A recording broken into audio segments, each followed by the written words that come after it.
आपण या ठिकाणाहून महाराष्ट्रातल्या शेतकऱ्याला एक अंदाज देणार आहे। तर महाराष्ट्रातल्या शेतकऱ्यांना सर्वप्रथम हे कोल्हापूर जिल्ह्यामध्ये सातारा भागाकडे असल्यामुळं सर्वप्रथम या भागातल्या शेतकऱ्याला सांगू इच्छितो की कोल्हापूर, सातारा, पुण्यातल्या की तुमच्याकडं मात्र 19 एप्रिलपासून ते 25 एप्रिलच्या दरम्यान काही ठिकाणी पावसाळ्यासारखा पाऊस पडणार आहे। पुणेकरांना गारपीट बघायला भेटणार आहे, साताऱ्याला गारपीट पाहायला भेटणार आहे, कोल्हापूरवाल्यांना भेटणार आहे। या पन्हाळा किल्ल्यावर देखील पाऊस पडणार आहे। म्हणजे 22-23 तारखेला ह्या इथं सगळं पाणी साचलेलं दिसेल, म्हणून हे पन्हाळा गडच्या परिसरातली लोकांनी देखील हे अंदाज लक्षात घ्यायचा।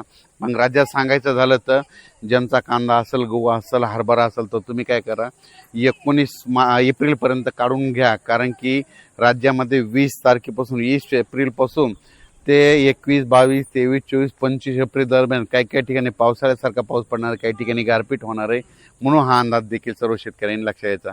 मग सांगायचं झालं तर आपण विदर्भाकडे बोलू।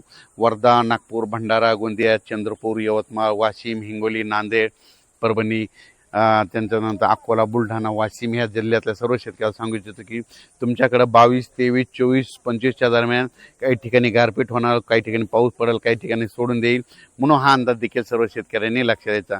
त्याच्यानंतर उत्तर महाराष्ट्रातल्या शेतकऱ्याला सांगू इच्छितो की उत्तर महाराष्ट्राकडे नंदुरबार जिल्हा झालं, धुळे जिल्हा झालं, जळगाव जिल्हा झालं, नाशिक जिल्हा झालं, अहिल्यानगर जिल्हा झालं, त्या सर्व शेतकऱ्याला सांगू इच्छितो की तुमच्याकडं 21, 22, 23, 24, 25च्या दरम्यान तुमच्याकडे काही ठिकाणी गारपीट होणार, काही ठिकाणी पाऊस पडेल, काही भाग सोडून देखील देईल, म्हणून तुमचे कांदे असाल तर तुम्ही काय करा 20 तारखेपर्यंत काढून झाकून ठेवा, कारण की 20 ते 25च्या दरम्यान तुमच्याकडे देखील उत्तर महाराष्ट्राकडे पाऊस पडणार आहे। तसेच मुंबई, पुणे, इगतपुरी, अहिल्यानगर, संगमनेर ह्या परिसरातल्या शेतकऱ्याला सांगू इच्छितो की पुणेकडल्या शेतकऱ्याला 2, बारामती, त्याच्यानंतर अहिल्यानगर, पाथर्डी ह्या परिसरातल्या शेतकऱ्याला सांगू इच्छितो की त्याच्यानंतर शिर्डी, कोपरगाव, राहता ह्या परिसरातल्या शेतकऱ्याला सांगू इच्छितो तुमच्याकडं 20 तारखेपर्यंत तुम्ही तुमचे कांदे असेल झाकून काढून ठेवा, कारण की 21, 22, 23, 4 दिवस काही ठिकाणी गारपीट बघायला भेटेल, काही ठिकाणी पाऊस पडेल, काही ठिकाणी वारं देखील खूप सुटणार आहे, म्हणून हे देखील अंदाज लक्षात घ्यायचा।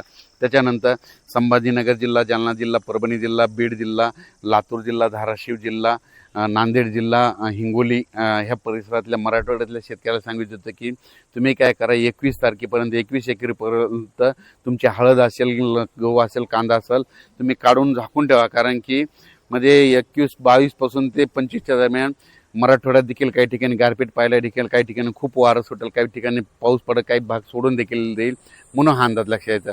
त्याच्यानंतर आता इकडे मी कोल्हापूर, सातारा, त्याच्यानंतर पुणेकरांना देखील चांगला गारपीट पाऊस पाहायला भेटेल। कर्नाटककडे निपाणी त्या परिसरात देखील गारपीट होणार आहे, म्हणून ते शेतकऱ्यांनी अंदाज लक्षात घ्यायचा। तेलंगणातल्या शेतकऱ्यांनी अंदाज घ्यायचा, तेलंगणाकडे देखील खूप गारपीट होणार आहे, म्हणून त्या तेलंगणातल्या आदिलाबाद, निजामाबाद, सगरोळी, बिलोली, धर्माबाद त्या परिसरातल्या शेतकऱ्यांनी देखील हा अंदाज लक्षात घेऊन आपण आपल्या पिकाची काळजी घ्यायची। मला सांगू इच्छितो इकडं म्हणजे ह्या कोल्हापूर, साताऱ्याकडं 19 एप्रिलपासूनच म्हणजे पावसाला सुरुवात होईल। तर 19, 20, 21ला सातारा, पुणे, इकडं कोल्हापूर ह्या परिसरामध्ये पाऊस पडणार आहे, म्हणून शिरोळ भागातल्या शेतकऱ्यांनी, निपाणीच्या सर्व शेतकऱ्यांनी अंदाज लक्षात घ्यायचा।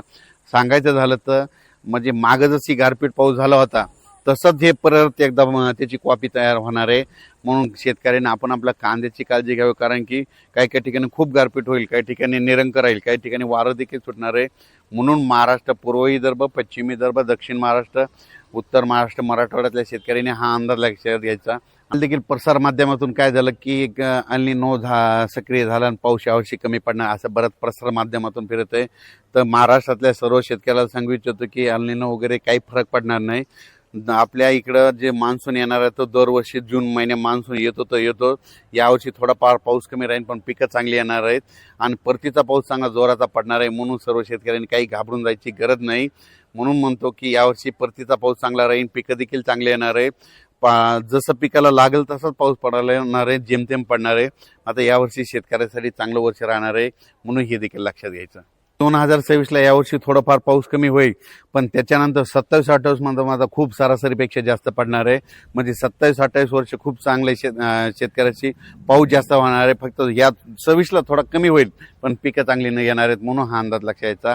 अचानक वातावरण बदल झाला तर लगेच एक मेसेज दिला जाईल, पण या पन्हाळा भागात असल्यामुळं पन्हाळा